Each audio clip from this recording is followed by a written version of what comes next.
Bom dia, pessoal. Vamos começar aí o PET 7, a semana 1, né?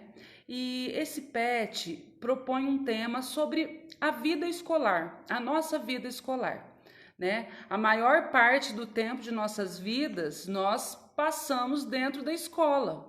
Além de conteúdos que a gente aprende, né, das matérias aí que existe aí no currículo, nós aprendemos as coisas, né? Com as nossas amizades, com os professores, com os colegas, né? Então, a gente acaba aprendendo regras de convivência dentro da sociedade, né? Os direitos e deveres que nós devemos exercer dentro da sociedade, né? O respeitar, né, o outro, o espaço do outro, né? Entre outras coisas que a gente vai levar para o resto da vida. Então são coisas que nós aprendemos e lidamos que nós vamos usar para a vida toda, né? Então é sobre isso que esse PET vai estar falando um pouquinho, tá? Então vamos aqui para o material. 1. Redija um parágrafo em que você relate o que já aprendeu na escola, além dos conteúdos que são ensinados em sala de aula pelos professores e professoras. Então é justamente isso. O que você aprendeu, o que você conheceu dentro da escola, sem ser conteúdo curricular aí da matéria matemática, português, física, química, sem ser isso. O que você aprendeu dessas regras de convivência, o respeitar o outro, o entender o outro, o escutar, né? Muitas vezes a pessoa tá mal, simplesmente ele precisa que alguém escute aquilo que ele tá passando, aquilo que ele tá vivendo. O que você aprendeu dentro desse tempo que você viveu na escola, sem ser esses os conteúdos, né, curriculares? Então, você vai escrever um pouquinho sobre isso aí, tá? Vamos lá. Na atividade 1, você precisou relatar um acontecimento da sua vida escolar. Existe um gênero textual que tem por função justamente isso: relatar acontecidos de nossas vidas. O nome desse gênero é relato pessoal. O relato está presente no nosso dia a dia, já que sempre estamos contando algo para nossos colegas e familiares. Este gênero, que pode ser oral ou escrito, é vinculado por diversos suportes, como revistas, jornais, telefone, redes sociais, livros e entre outros. Então, pessoal, o relato pessoal é alguma coisa que aconteceu com você e você vai reportar isso, você vai relatar isso a outra pessoa, oralmente, ou quando você escreve lá no Facebook ou uma mensagem no Instagram, talvez, né? Então são esses relatos de acontecimentos pessoais que é com você que você vai contar. E ele tem algumas características. Quais são essas características? Vamos ver ali, ó. Essas estruturas desse gênero, do relato pessoal. Então, temos ali no quadrinho, ó, elementos linguísticos. Verbos são empregados predominantemente na primeira pessoa. Se é um relato pessoal que aconteceu com você, você tem que usar a primeira pessoa, o eu, né? Então, você sempre vai falar em primeira pessoa, porque é um relato seu, certo? Os verbos estão predominantemente no passado. Pode haver outro tempo verbal, mas o que predomina é o passado. Por que é o passado? Porque já aconteceu. Você está contando um fato que você já viveu, né? Então, predomina-se o tempo verbal no passado, tá? O uso de advérbios para marcar a sequência das ações. Então, os advérbios, você lembra lá que é advérbio? É aquele que dá intensidade ao verbo, que dá modo ao verbo, é o modo que a ação aconteceu, se foi muito, se foi pouco, se foi intenso, né? Então, o advérbio vai marcar essa sequência, né? Como que foi feita essas ações, né? O uso de adjetivações e descrições, desde que não sejam predominantes no texto. Então, assim, você não vai só falar, você não vai só descrever, né? Você tem descrições dentro do texto, né? Para você explicar, descrever como aconteceu. As adjetivações são as características de algo que você queira falar ou as qualidades, né? Então, isso também existe dentro do relato pessoal, tá certo? Agora vamos passar ali para outra coluna, onde nos indica a estrutura. Uso dos 5 elementos da narrativa. Vocês lembram quais são os 5 elementos da narrativa? Vamos dar uma relembrada? O enredo, o que é o enredo? É o tema sobre o que você vai estar falando, né? Então, primeiro você vai ter o tema, o que aconteceu, esse acontecimento que você vai relatar, né? Tem um tema, tá? Que é o enredo. O narrador, que tipo de vai ser? No caso do relato pessoal, vai ser o narrador personagem. Por quê? Porque se é um relato pessoal, você está contando uma coisa que aconteceu com você, então você está narrando um fato e participando desse fato. Por isso que é o narrador personagem. O próprio narrador é personagem da história, porque você é um relato pessoal do que você está, do que aconteceu com você. Então, o narrador obrigatoriamente é o personagem, não que não existem outros personagens, porque a história geralmente acontece fatos que envolvem outras pessoas, mas o narrador é o personagem, porque você está relatando algo.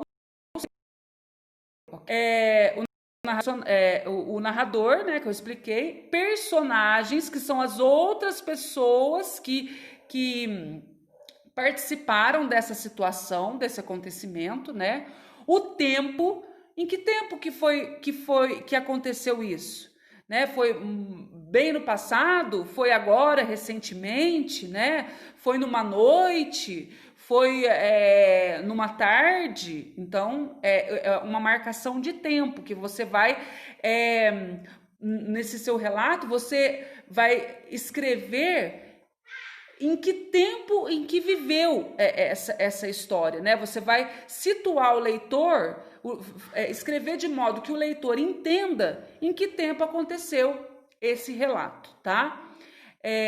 Depois nós temos ali espaço, em que lugar.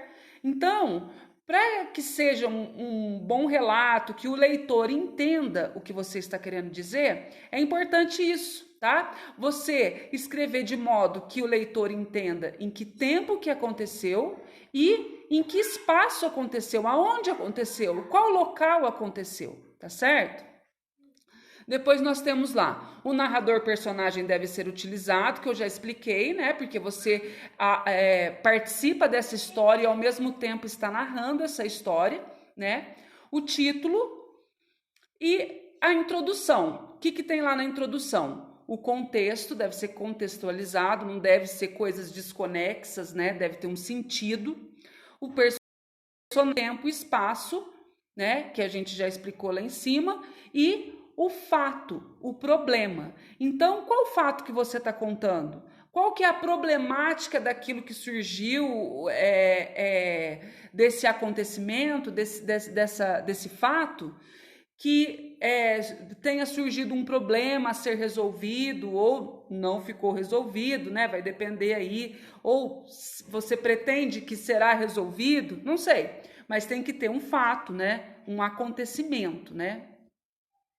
Depois nós temos o desenvolvimento, que é a construção da trama, como que você tem o início, o começo, o meio e o fim, né? Que você contextualizar tudo aquilo que aconteceu, né? E o clímax. O que é o clímax? É aquilo que se espera, é aquilo que você está contando na hora que chega exatamente naquilo que aconteceu. Esse é o clímax, né? É o fator principal que você foi construindo essa narrativa e quando chega no ato em si que você queira relatar, né? O que aconteceu realmente é quando acontece esse fato. Esse é o clímax, é quando o leitor está lendo aquilo e ele espera que aconteça algo. Quando acontece alguma coisa, esse é o clímax, certo? E a conclusão, que é um desfecho, como acabou, ou uma reflexão também, né? Que você vai refletir sobre aquele acontecimento, né? Que pode trazer algum aprendizado para a sua vida e posteriormente ao leitor também, quando lê aquilo, fala assim, poxa vida, poderia ter acontecido isso comigo, e leva o leitor também a refletir, né? Essa situação, tá? Então vamos voltar aqui. Para exemplificar, vamos analisar um trecho do livro Ler, Escrever e Fazer Conta de Cabeça, de Bartolomeu Campos de Queiroz. No primeiro dia de aula, a gente recebia de Dona Drosina, diretora da escola, um retalho de brim azul marinho e outro de fustão branco. Minha mãe mergulhava os panos no tanque durante uns 2 dias para encolhem. Durante 2 dias para encolher. Dona Uca, minha madrinha de batismo, costureira de prestígio, fazia meu uniforme em sua máquina Singer, de pé, única da cidade. Costurava com o mesmo carinho com que assava biscoitos de araruta enfeitados com risquinhos, feitos com os dentes do garfo. Eu ficava impressionado como havia dentes no mundo, de leite, de alho, de serrote, de pente, de garfo, da boca. Então, para entender essa análise aí, utilize a legenda a seguir. Então, a marca temporal. Então, vamos ver ali, o que seria a marca temporal? Em que tempo está acontecendo? Olha lá, bem comecinho, no primeiro dia de aula. Está marcando o tempo e o espaço. Aonde que é? No primeiro dia de aula, lá na escola, tá certo? Então, é uma marca temporal, né? Aqui, ó, depois fala ali, ó, Dona Orosina, diretora da escola, tá explicando quem que é essa Dona Orosina, né? Tá descrevendo quem que é, certo? Um retalho de brim azul marinho, já é aí a adjetivação, tá dando uma característica, né, desse retalho, né? Descrevendo também, tá? Andam meio que juntos, eles escrevem e adjetiva, né? Que é as características, tá bom? E outro de fustão branco, também dando uma característica aí, dando uma adjetivação, né? Minha mãe, aí a primeira pessoa, minha mãe mergulhava os panos no tanque durante uns 2 dias, marcando aí o tempo, certo? Durante os 2 dias. Na próxima linha, minha madrinha de batismo, costureira de prestígio. Ó a descrição. Quem que é a madrinha? Falando da madrinha de batismo. Quem que é ela? Ela é uma costureira de prestígio, né? Então, tá usando aí a descrição, certo? É um aposto, viu, pessoal? Que descreve, né, o termo anterior, só para a gente poder ver que vocês já aprenderam isso aí, só para relembrar que como a gente usa, tá? Entre vírgulas, tá vendo? Então, beleza, vamos adiante. Fazia meu o quê? O meu, primeira pessoa, uniforme em sua máquina. Mais adiante, olha lá, ó, no finalzinho ali, da antepenúltima linha, que assava biscoitos de araruta enfeitados com risquinhos feito com os dentes do garfo, né? Dando aí uma descrição, né? Mais uma descrição. Eu, primeira pessoa, ficava impressionado como havia dentes no mundo, de leite, de alho, de serrote, de pente, de garfo, da boca, né? Passando aí também a descrever os tipos de dentes que existem, tá? Vamos passar aqui, ó, número 2. Leia mais um trecho do livro Ler, Escrever e Fazer Conta de Cabeça, de Bartolomeu Campos de Queiroz, e faça uma análise, assim como fizemos anteriormente. Utilize a mesma legenda que usamos. Então, o que vocês vão fazer aqui? Vão ler esse pequeno trecho, esse parágrafo, usar essa legenda, né, que a gente usou acima aí do número 1, e colocar aí, ó, marca temporal. O que marca temporal? Você pode até colocar aí, ó, marca temporal e colocar em cima do texto aí. Qual que é a marca temporal, né? Quais são as adjetivações usadas? Quais são as descrições usadas? Onde que ele usa a primeira pessoa, tá certo? Você vai fazer igual o exemplo de cima que a gente acabou de ver. Vamos ler aqui, ó. Por definição minha, perseguindo respostas, eu desconfiava ser a escola lugar de muito respeito. Era preciso ter as unhas limpas e aparadas, cabelo penteado, caderno caprichado, dentro do embornal, uniforme lavado, calça azul marinho e camisa de fustão branco, e passado com ferro de brasa, goma de polvilho rala na gola para não arranhar o pescoço. A professora, quando os alunos ainda na fila e do lado de fora da sala, lia a gente como se fosse um livro. E mãe nenhuma gostaria de ser chamada de desmazelada pela mulher mais respeitada do lugar. Então, dentro desse texto aí, você vai identificar, tá? Quais são lá, ó, quais são as marcas temporais que ele usou? Em que tempo? Em qual espaço estava ali? As adjetivações, quais as características que ele trouxe? Quais as qualidades que ele trouxe para dentro do texto?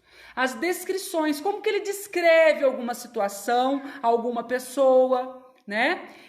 E o de primeira pessoa, tá certo? Vamos passar para o 3. Retire do texto as palavras que você não conhece. Com a ajuda de um dicionário, coloque significados, levando em consideração um contexto em que se encontram. Pessoal, uma observação. No dicionário, nós temos vários significados para uma palavra.